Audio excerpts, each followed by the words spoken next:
Okay, so Dustlib has made my life a little easier. As it turns out, the order of his spells are the order they are in here. So we'll just go through the list. There's quite a few. If I remember right, there's 26 different spells Asuka has. Most of them are pretty straightforward. These first few, we have spell cost reduction, or what's it actually called? Reduced mana cost. This one makes your spell bar turn orange, and from then on, spells cost 50% less. It's pretty useful, it's pretty good, and it lets you spam spells. Now, I'll discard that, because I want to do these in order. Now, this second one is continuous mana regeneration. I don't remember what it's actually called. I have the list right here. Recover mana continuous. There you go. This is one of the most broken spells in the entire game. It is half of a combo, like literally Magic the Gathering combo. It's half of a combo with Asuka that makes this character absolutely busted in very specific situations. What this does is it gives you positive bonus for your mana. So, see, I'm constantly regenerating mana. If you also have auto import, which I'm going to give myself as this one because we've already done this. Auto import. Auto import is whenever you cast a spell, you replace it with another spell automatically. So, if you have both of these up, you can just kind of do this. Yeah, that's just, you just mash stuff. It goes crazy. And both of these are in deck 3. So in deck 3, you have some crazy spells. So this is the stuff that you see on Twitter and stuff. Just Asuka's going nuts because if he gets that combo, he doesn't have to worry about his resource management whatsoever. It's busted. It's stupid. It's really freaking good. Also, I love this spell. Can't wait for us to get to that. Anyways, recover mana instant. You instantly regenerate a portion of your mana. It's pretty boring. You also discard your entire hand, which is scary. I hate this spell. It's one of my least favorite spells. It's only in deck 2, and thankfully I never use that deck. We'll get to that later. And now we have auto import. What's this one actually called? It's called auto import something.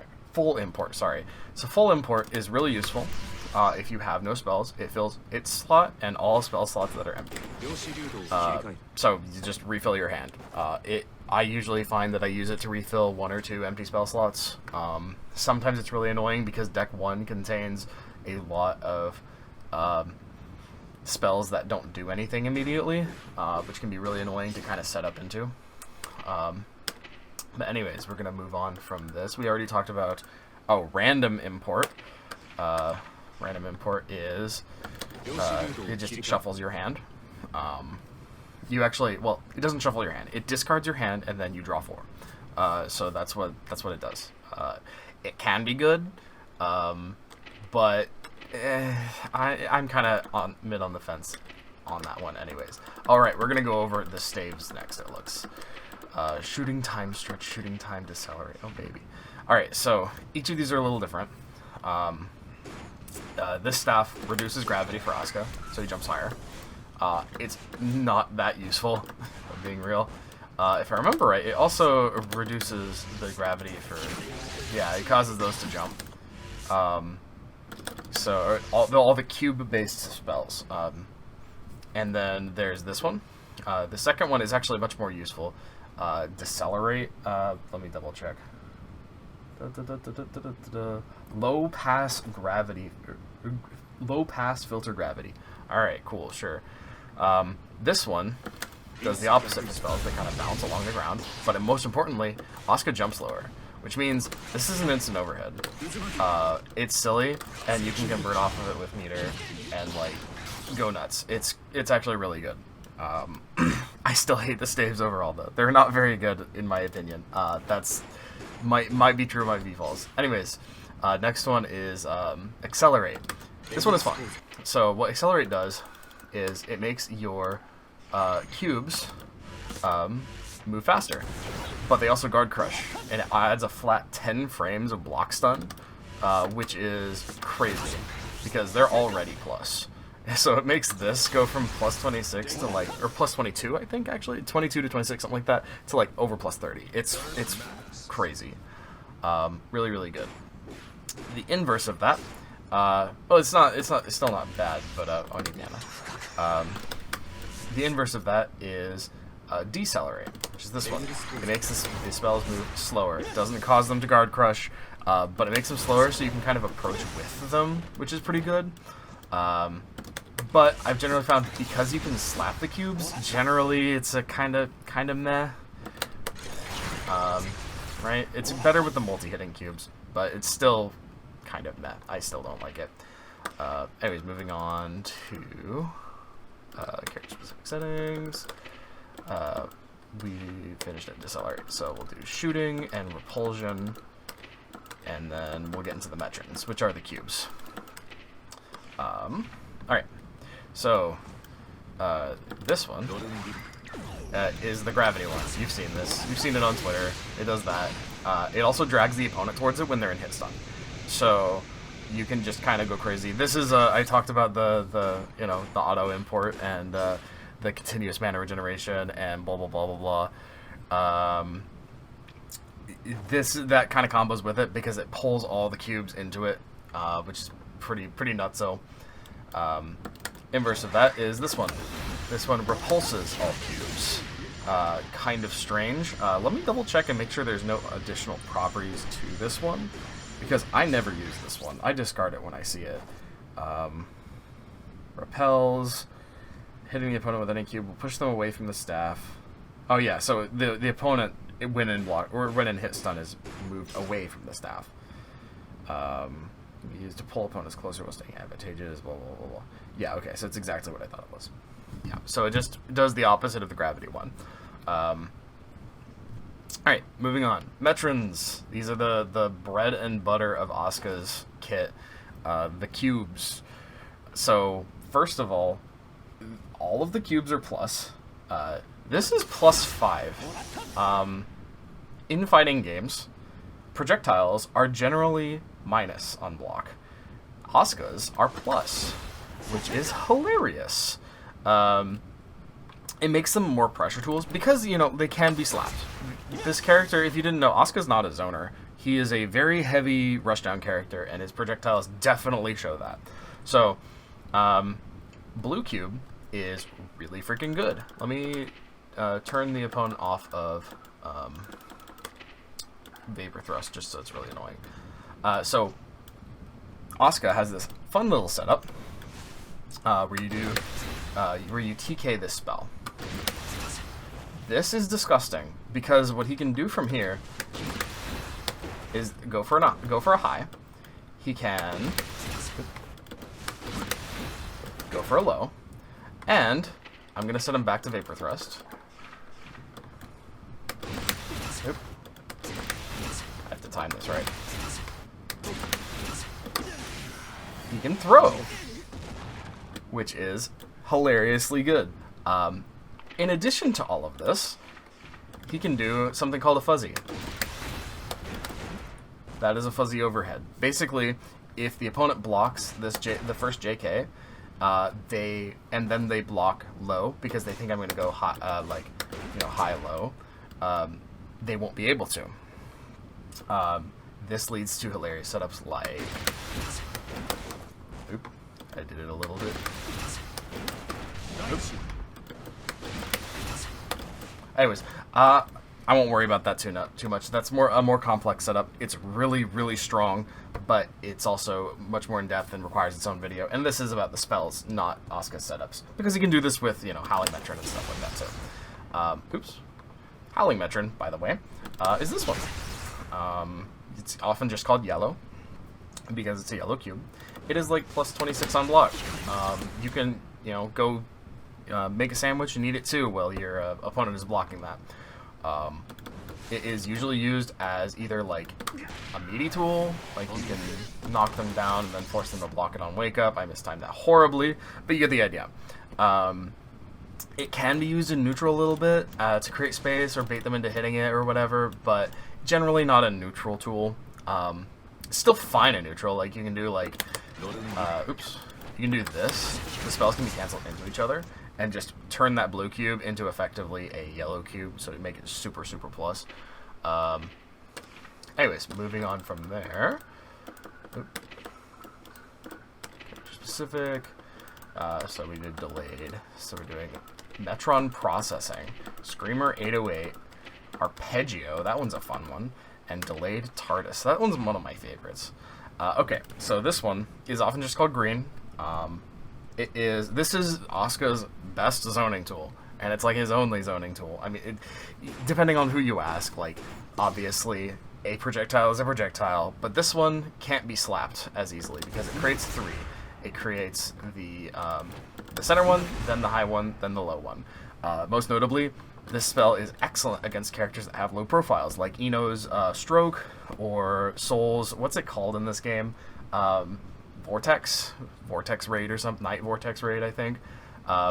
This will hit them out of it. It's very hard to deal with. It kind of is, I want to control neutral, the spell. Alright, and that's pretty much that spell. It's useful in combos, it's relatively fast, it's cool. Past that, Metron Screamer 808. A lot of people see this and are like, oh, round start, boom! This spell actually loses to, like, every far slash in the game.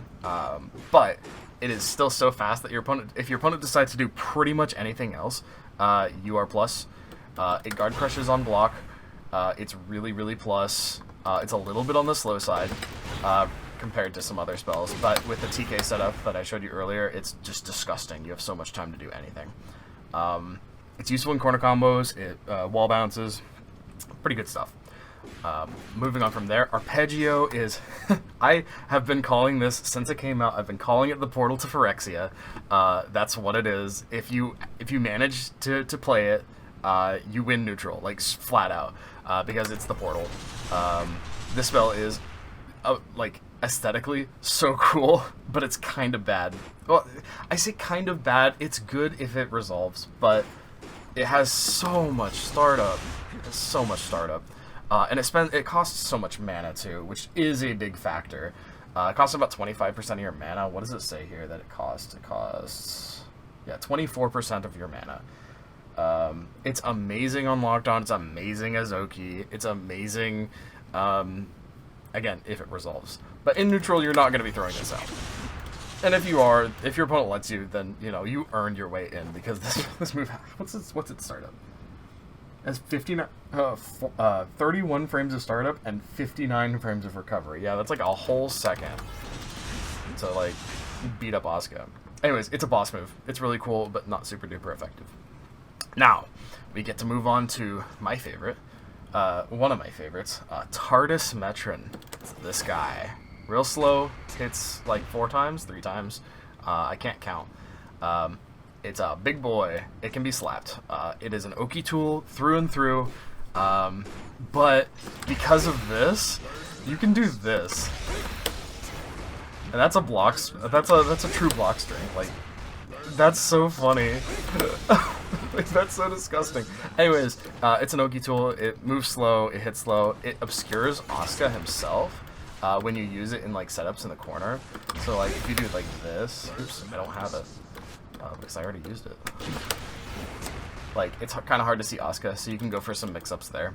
But yeah, it's pretty good as Oki, and sort of pressure. It can be kind of a weird pressure reset. It also comes out a lot slower than people expect, so sometimes people try to punish you for it, and then they'll end up getting hit by it because they react to it too late, and it comes out so far away from Asuka himself. Alright, moving on from TARDIS Metron. Terra and Anticipator. These are the weird ones. I don't know why these are considered Metrons. Same with Aquila, actually. Bit Shift Metron. I'll talk about that in a sec. Alright, so these two are infamous. Terra Metron and how do you even say this? Accipiter? I don't know. So no one calls them that. I call this Tremor. I don't know what other people call it, I'm being honest. This is Kunzite. It is named after another move by a character named Nine the Phantom from BlazBlue. Kunzite is a very infamous overhead. I won't get into the history of that. But basically, this is an overhead. It's relatively fast, so you can do like close slash into this, and it will hit a lot of people. You get a confirm off of it. You get pretty good damage. Less so than like a close slash, but you know. Let's see, guard only first hit. So you can do like this, and you can go into your close slash bullshit. Mid combo, it's pretty meh, and if you get like a hit out here, if you get a hit like from round start, it's pretty hard to actually confirm off of it. So generally you want to be a little bit closer. Also, worth noting, it stops in midair, and it looks really strange. Check this out. See how it stops below, like right below Asuka's feet? Oh, I forgot it tracked that far. So it like, you'll find yourself like trying to use it as an anti-air, and you'll be like up here, and you'll throw it and just forget that it goes away. It's really awkward. I don't like that. I kind of wish it went all the way to the ground, but it would be kind of busted if it did, because that's what Kunzite did. If you want to know about Kunzite, let me know. Now the opposite of this is Terrametron. This is a low, only on the ground. In the air it looks really funky, but it's still kind of cool. This would be busted if it was a low in the air. I saw that this was a low, and I was so excited. I was like, this better be a low in the air, but it's not. I was sad. I didn't expect it to be. But anyways, this one is a little bit worse. I use these to try to mix people up if I have both of them. No one blocks. No one blocks this one, and everyone blocks this one. Just net play stuff, right? Everyone blocks lows, but no one blocks overheads. It pops them into the air, as you can see, and it's very much like this one. I think it pops them to pretty much the same height, and very similar deal. It's hard to confirm from range, but up close, you can get like a close slash and do whatever the hell you want. But yeah, it's a mix-up tool, and some fucked up thing you can do is this. That is a low overhead mix-up really fast, back and forth, and you can do them like this. In the corner, if you have both of them and you throw them out, you can really mess some people up. Like that is actually really tricky. Next, Aquilametron. Yeah, Aquilametron. This is his DP. It is horrible. It is so bad. It is the smallest DP in the game. Let me see if I can actually... Oh, this is different from other ArcSys games. I think it's here, hide menu. It actually only reaches out to about where his hands are. A little bit higher than that. It's not as big as the whole iceberg. It's really, really small. It's not an anti-air. But they did buff it this patch. It does now cause hard knockdown. Which means you can get like Oki and stuff off of it. And if you accidentally combo into it, for whatever reason, you knock them down instead of just being minus as hell. Alright, and now we get to one of the more interesting ones. Specific settings, bit shift. I'm going to actually put both bit shifts on here. So bit shift is a little strange. There are two versions of bit shift, and RMS boost doesn't matter. So there are two versions of bit shift. You can notice that one is counting up and one is counting down at the same rate. So those are the number of cubes it will throw. Whenever you draw this card, there will be it will be one of these two versions, one that counts down, one that counts up. It's the number of cubes you throw. So this one will throw 5, and this one will throw 1. So this one is better to throw right away as soon as you bookmark it, and the other one is better to hold on to as long as you can. That's what I say. If it wasn't that, each of these cubes, each of them is +8. So let me look at the frame data here. It goes from +8 if you just have one of these things to this is +59 on block. You have a full second to do whatever the hell you want. And it's really fast. This move has like, how many? 14 frames of startup? That's crazy. This spell is nutso. I love it. It gives you 80 years to convert. Like, it's good. I love this spell. And now, are you ready for the secret best spell in the entire game? This is RMS Boost Metron. It launches them 30 feet into the air, and it is hella plus on block, and it guard crushes. This move, function-wise, is almost identical to Garuda Impact. This move is messed up. This is so busted. It's so good. And I don't see anyone complaining about it, and I hope no one does, because this move is stupid. And it's so good. But there's a reason he only has 2 of them, and he has 2 copies in deck 2 and 2 copies in deck 3, if I remember right. It's really good. The level is based on how many spells you have cast before you bookmark it. So it's like weird inverse Storm. It's like if Storm only happened when you drew the card. It sounds like a conspiracy card or something. But it's really cool. I love it. I think it's really cool. But all it does is increase its damage. It doesn't increase how plus it is. It doesn't increase anything like that. It's always the same frame data. Alright. Moving on from RMS boost. There's so many. Go to marker. We get into the crazier ones here. Chaotic option. I hate that spell. Oh, that's it. Chaotic. We're gonna end it off on chaotic option? Really? Okay, whatever. Alright, so go to bookmark. This one's a little strange. It's Asuka's teleport, but it's also a blink. You can do it in place.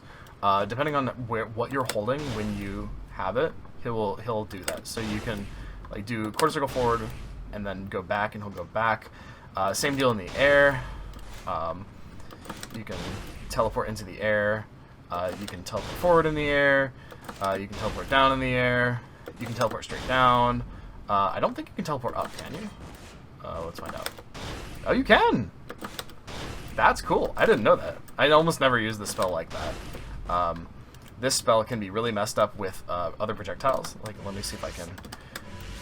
so you can do like this, and with some cubes, that's just straight up a cross-up. Like, there's a video I did where I got out Arpeggio, which is the Portal of Phyrexia. I did Portal of Phyrexia, I teleported and it crossed up, and I won the match because of that. It was really funny. Now, this one is Sampler 404. So this one is pretty cool. All this does is the next spell you cast, you'll see that there's a little recycle symbol. The next spell you cast is not consumed, so you can use it a second time. Pretty cool.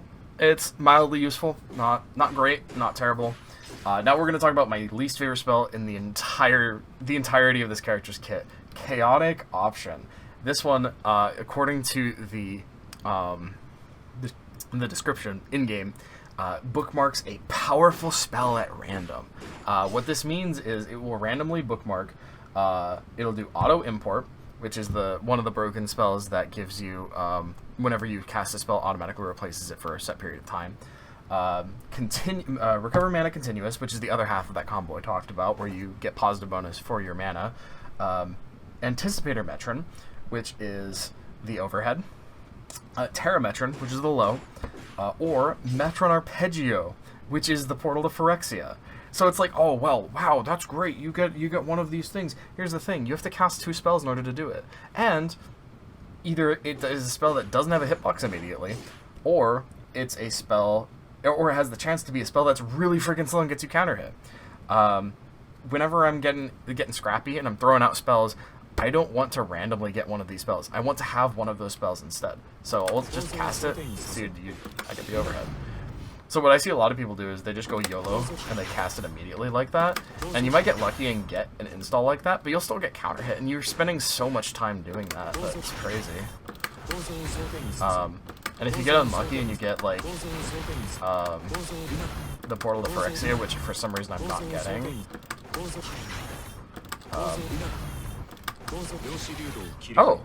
Oh, that's auto import. But if you get this, yeah, like that, you can. In my experience, I've found that I just get hit out of it more often than anything else.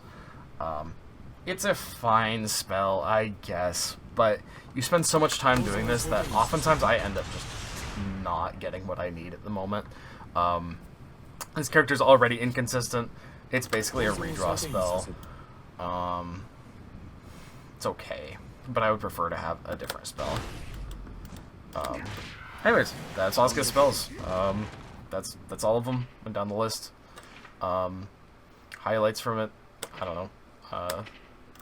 Mess with the spells and figure out what your favorites are. There are definitely some I like aesthetically better than others, but like my favorites are Howling Metron. It's just reliable. It's really good. It's good pressure tool. It's decent and neutral. MS Processing is the green. Howling Metron is blue, by the way. MS Processing is just ridiculously good and neutral. It's the green. Throws 3 cubes, really good. Metron Screamer's hella plus, it's fun. Arpeggio is really cool aesthetically, but kind of mid in terms of like usefulness, unless, you know, your opponent is either knocked down or doing something else. distracted by another cube or something. Or, you know, you're in top deck mode where you just throw shit. Delayed TARDIS is the big cube. I call it the Rubik's Cube. I love that one. Mix-up tools, DP, Hella plus cube, just a better cube in general. RMS booster is Grew to Impact, Teleport, Sampler 404, you can double cast a spell. This one I'm kind of met on too. And Chaotic Option is randomly bookmarks a, quote, powerful spell. So yeah, that's that. If you have any questions, let me know. I am a nerd, so I study a lot of stuff about frame data and numbers and whatchamacallits, so let me know. And that should be it.